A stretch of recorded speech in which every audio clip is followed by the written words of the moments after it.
দেনমোহর শোধ আছে কার কার? হাত তোলেন তো।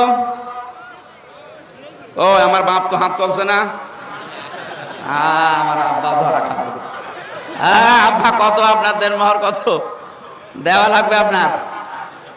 দরকার টাকা না থাকলে আমারে বলেন, আমি টাকা দেবো, এটা মারে দেওয়া লাগবে না। আমার আব্বার মনে হয় বাকি আছে। হাত তুলছে না কেন? বাকি নেই? ক টাকা?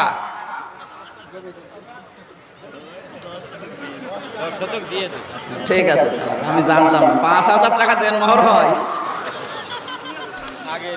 যারাই যা করেছেন সে যতটুকুই হোক দেওয়া লাগবে, দেওয়া লাগবে। হোসাইন পেছনে না, ও বিয়ে করার সময় মনে হয় সরাসরি দিয়ে দিয়েছিল। ও অল্প করেছে মনে হয় 2,000, 1 লাখ।